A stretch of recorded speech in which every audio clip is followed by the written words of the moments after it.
Coming soon to this theater.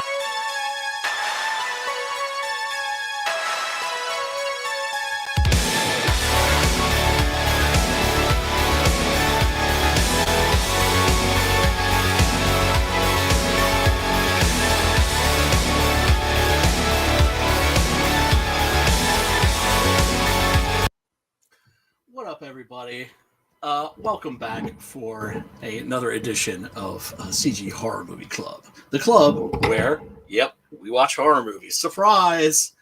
If you're not familiar with the stream, basically what we do is we agree to watch a horror movie ahead of time. I always make sure it's something that's not behind a paywall. It's usually something that's free on Tubi, which has commercials but shows the movies unedited. In this case, for tonight's movie, Bloody Pit of Horror. How's that for subtle? The link is to a beautiful Blu-ray version that is on YouTube, which you can watch for free. Click on the link in the description and check it out, or don't. Oh boy, yeah. Tonight's movie is rather silly. It's always been a personal favorite of mine, I guess, because it's silly, and it's silly like in the right ways. Geez, man, let me think. Well, first of all, let me try and see if I can bring up a screen showing some of. Oh, there we go.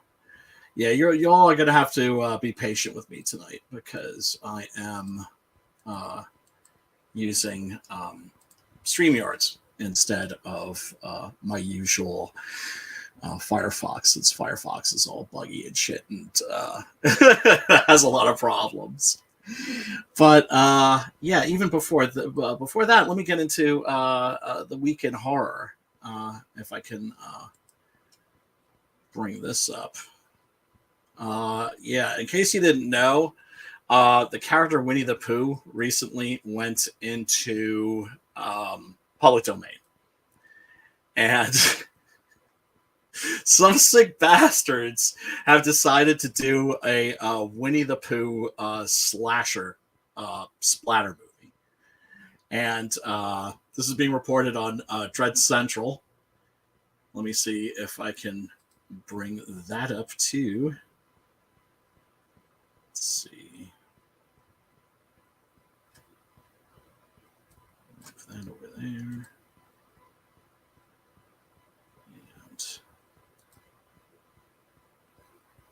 Yeah, can you? Yeah, I'm sorry. I'm being a little boomerish tonight. Tonight's probably going to be a little bit of a short stream because I'm just feeling out of sorts. I don't think I got the Rona or anything like that. I'm just feeling, I don't know, just kind of dog tired and not entirely there. And my usual co-host Matt, if you're watching, Matt, much love, is doing family stuff today, so he's not there to pick up my slack. So yeah, let me see if I can. Oh yeah, there we go. Booyah! There it is. Yeah, the movie is called Winnie the Pooh: Blood and Honey. Turns a beloved character into a slasher maniac. Oh God, yeah. I think that this could be either horrible and unwatchable. Of course, it all depends on who's doing it. This could be horrible and unwatchable, or it could be pure genius. We'll see. I'm actually really encouraged by what I've seen of this so far because it looks like they've maybe approached this in the right way. What's the right way to approach a Winnie the Pooh slasher movie? I would say it's to play it as straight as possible. That's to say, to make it like a regular, really intense horror film with like Winnie the Pooh as like a slasher. Because if it's all goofy, it's not going to be anywhere near as fun as it would be if it's kind of played straight. I'm always a big believer in that, you know, the things are more fun when you play them straight. Yeah, here's like some young lady that's being terrorized, evidently, and it's not just Winnie the Pooh; it's Piglet too. Evidently, Winnie the Pooh and Piglet are like a serial killer tag team in this, which sounds amazing to me. Here they are creeping up on this nubile young lady while she's chilling in the hot tub. Uh, Here, I guess, are assembled victims. And like, you look at this, man. This looks like something out of Mandy. This looks like something out of like a Panos Cosmatos movie. It's like they're in a muscle car. Look at this. Pooh and Piglet rocking like a muscle car, I think, and just doing people in with sledgehammers, hog tying them and shit. I don't know. I think that this could be potentially a whole lot of fun, but we'll see. What doesn't look quite as fun is the Rob Zombie Monsters movie. Now, if you are a frequent watcher of this stream, I'm not as a Rob Zombie fan. I'm really not. I remember seeing White Zombie opening up for Glenn Danzig. This is back in 90, I want to say 95, 94 maybe. And they were all right. They were okay, but I wasn't overly impressed with them. Then Rob Zombie gets into making movies. He does House of a Thousand Corpses, and it's pretty much a remake of Tobe Hooper's Texas Chainsaw Massacre Part 2. Then he does another, and it was it was it was watchable. And then he does the sequel. He does another movie, and it's also a remake of Texas Chainsaw Massacre Part 2. And it turns out that every movie he makes, I stopped watching them at a certain point, but I'm guessing that there's still ultimately remakes of Texas Chainsaw Massacre Part 2. Now, why do I have a problem with this? I have a problem with this because the man has never given props. And it doesn't hurt that he's also a notorious dick. I know people, in the New York City scene that knew him personally, said he was a douchebag. John Carpenter said he's a douchebag. He called the cops, I think, on kids that were making noise in a skate park outside of his apartment.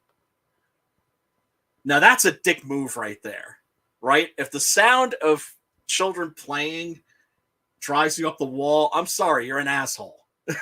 You're like an emotionally deformed freak, especially if it's like, and supposedly, I mean, I'm guessing he was like a skateboarder when he was younger.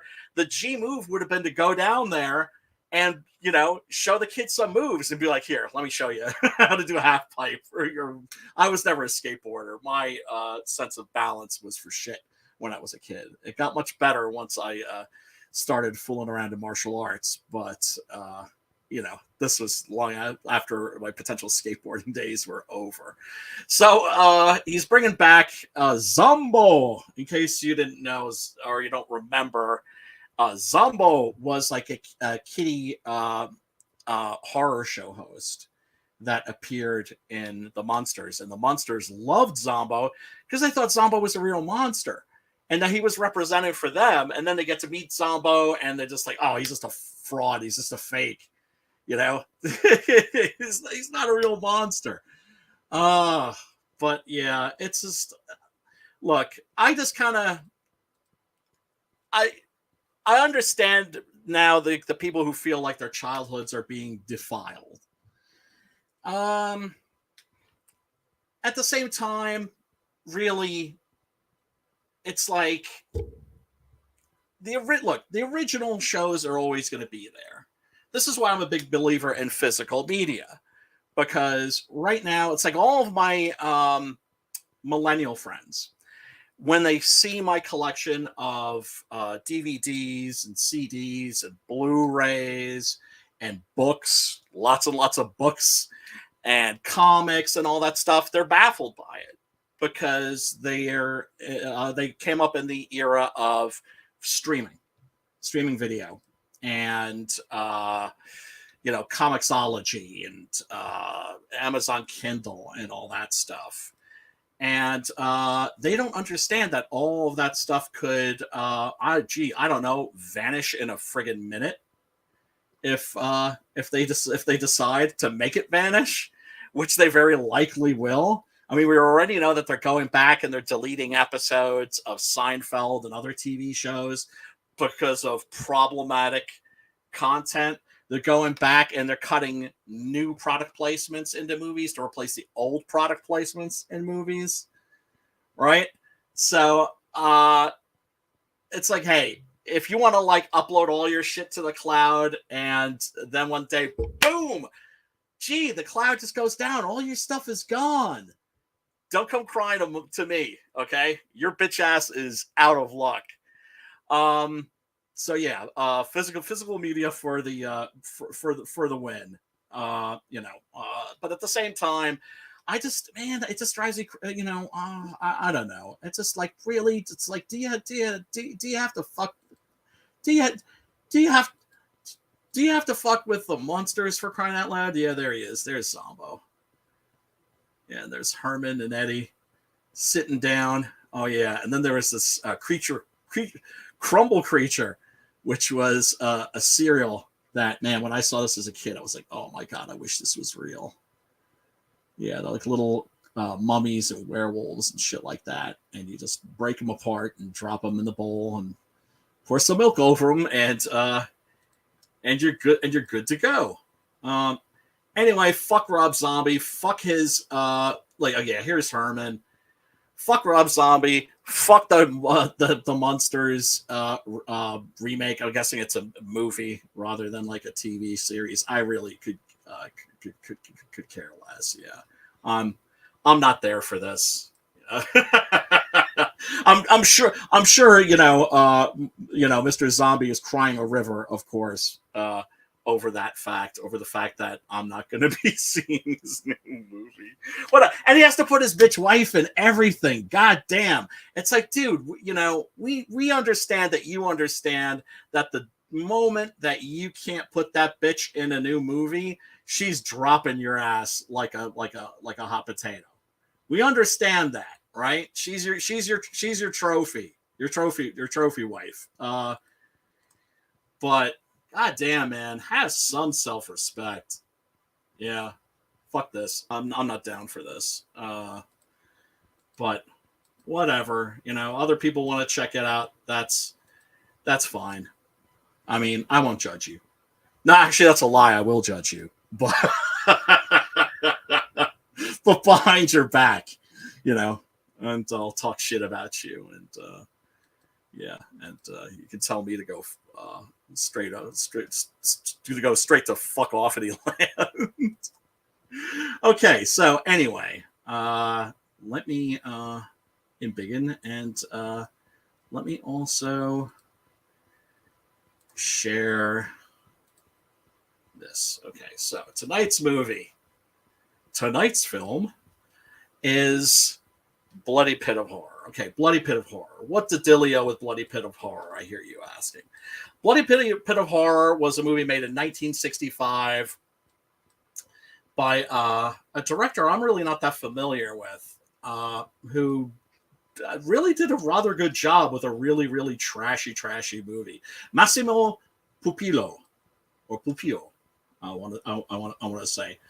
He did Terror Creatures from the Grave. I didn't know that, with my homegirl, Barbara Steele. He also did some westerns. Django Kills Softly. Never seen that. Of course, there were like 1,000 movies with Django in the title around that time. But what's really cool is that this is it's actually like surprisingly well made. The plot. How do I describe the plot? Okay, so you've got this writer and his publisher. They're making a fumetti. If you don't know what a fumetti is a type of Italian comic book. Except instead of illustrations, you had photographs. So you had actors posing, pretending to be doing things. Yes, there were porno fumetti too. I've seen those as well. and then dialogue bubbles to provide the story. These are also very popular in Mexico. I've seen some El Santo fumetti as well. Now, fumetti also means just general comics, but this was a specific type of comic. So they're going there with a bunch of models and some guys, actors, basically, to shoot a fumetti.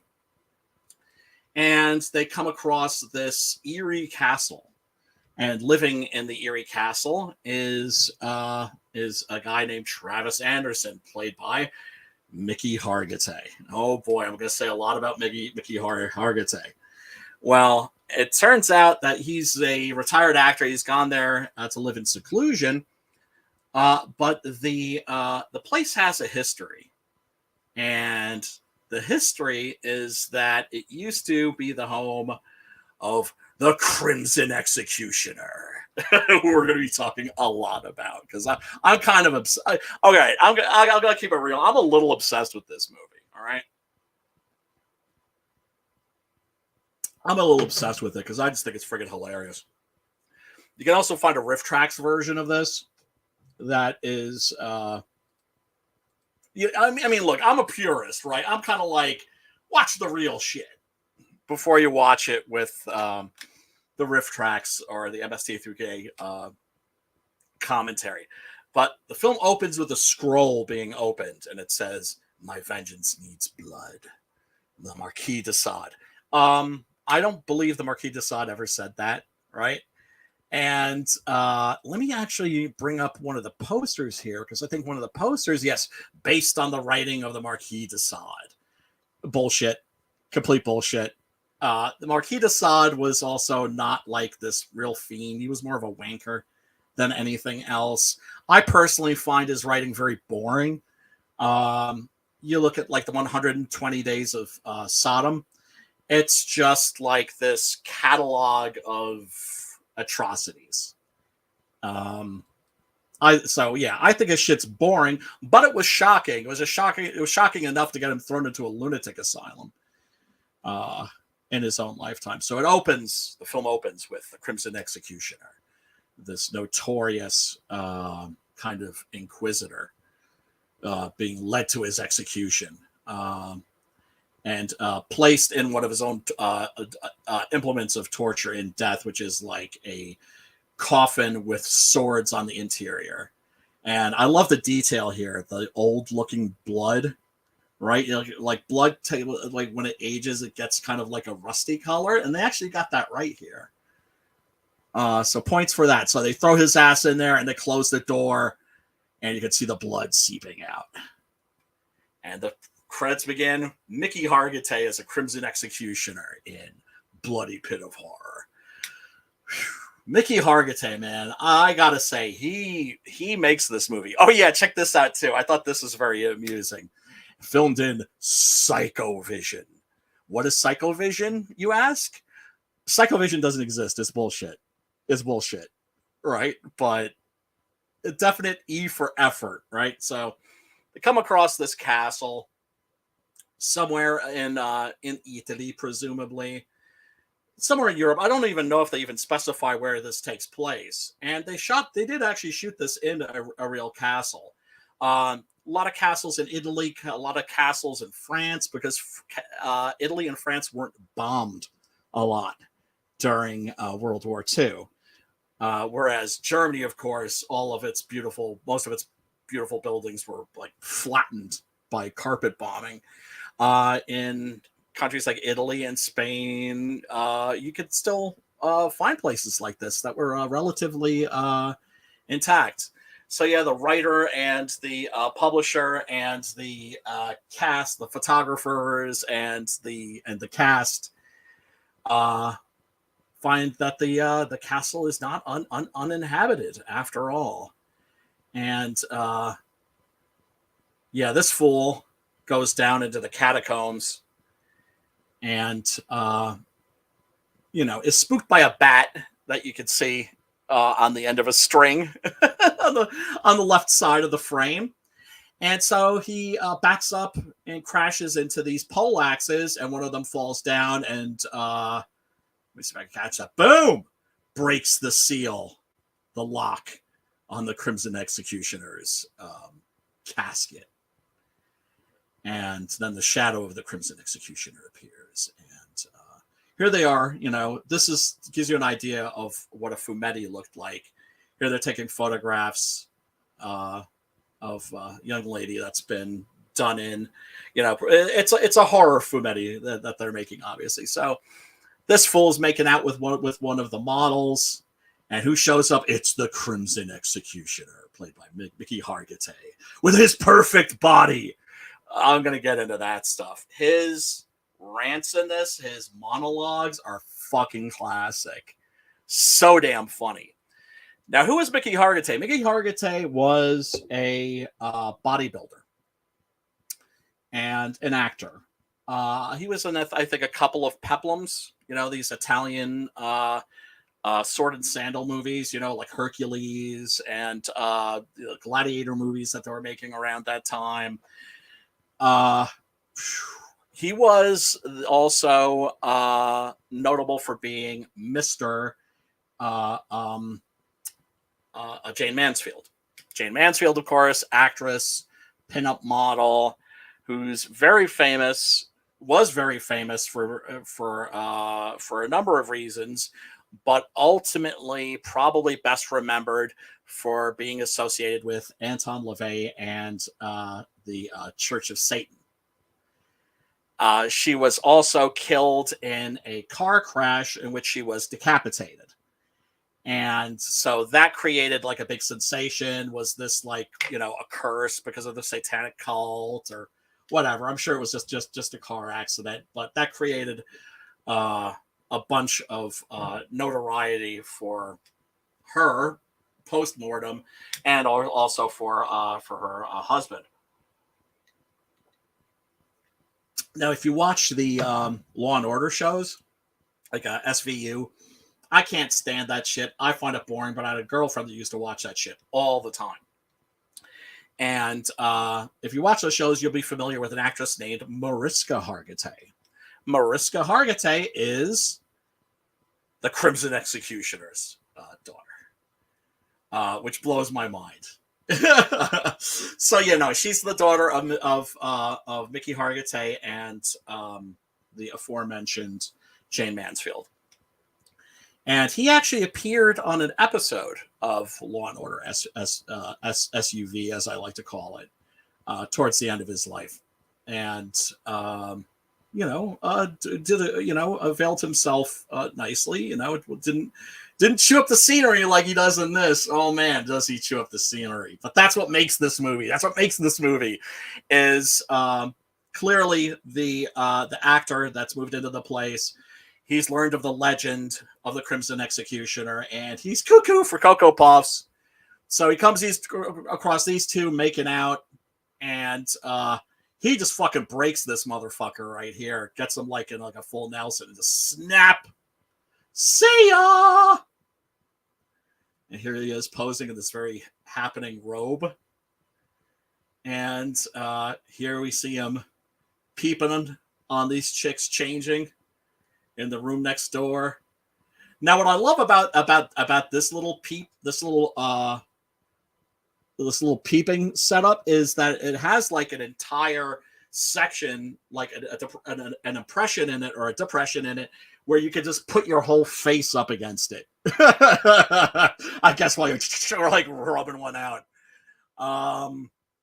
in true voyeur style. So the chick that was fooling around with this guy that got snapped in half, the writer and one of the girls, they discover that she has been placed in this elaborate death trap, which has like a web, and there's this like toy spider that's poisonous that's working its way towards her, but also all of the threads are attached to bows and arrows. You gotta see this movie. You gotta see how crazy the death traps and the contraptions get. It's to say it's out there would be mild. This gives you an idea of the fumetti that they're shooting.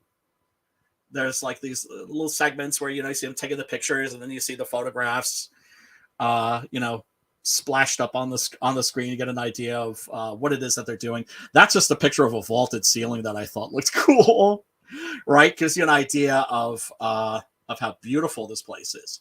Speaking of beautiful, we have to talk about the Crimson Executioner and his perfect body. Yes. Oh man. Yeah. Finally, he completely pops off. This dude was trying to get away. He's just driving in circles, doing donuts because he caught an arrow in the neck. And here he is, ready to fucking break it down to let you know who's in fucking charge here. And it's the Crimson Executioner. Yes.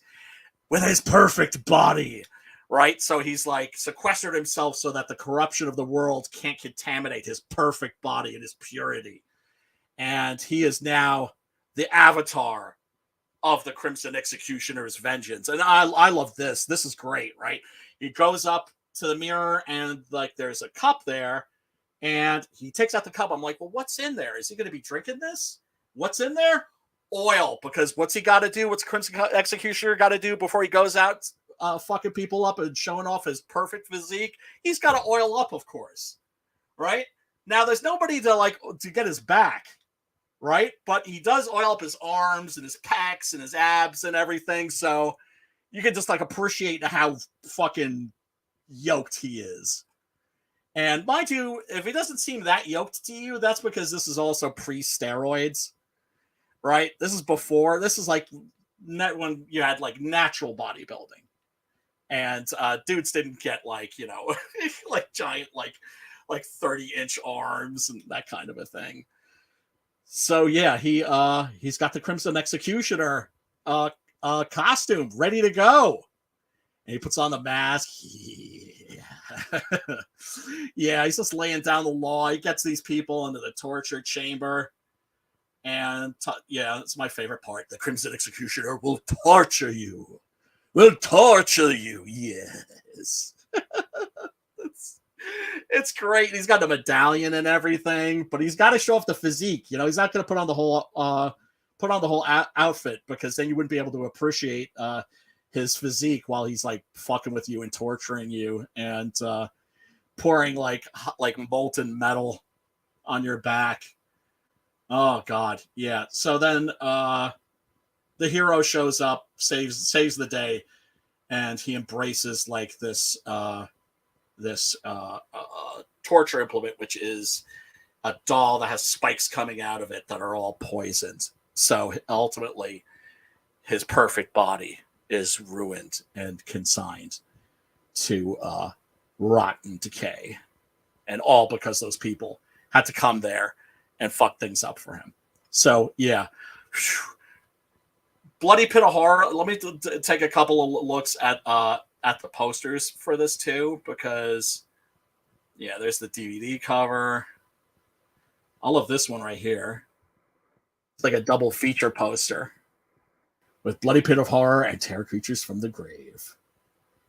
And yeah, there's another cool. There's one from the Severin Blu-ray, which I don't have, which I probably should own. I think that's what the YouTube version is. That's in the link below. So yeah, I mean, if you're looking for like a goofy good time, you could definitely do much worse than this. It's just a fun movie, and not a must see by any stretch, but I don't know. I just personally love it, but that's because I'm a sick motherfucker and I get off on trash like this. Anyway, folks, I'm going to have to tap out early because, like I said, I'm feeling kind of funky. And not the Rona or anything like that. But next week, I don't know what we're going to do next week. Let me figure it out then. I will talk to the boys.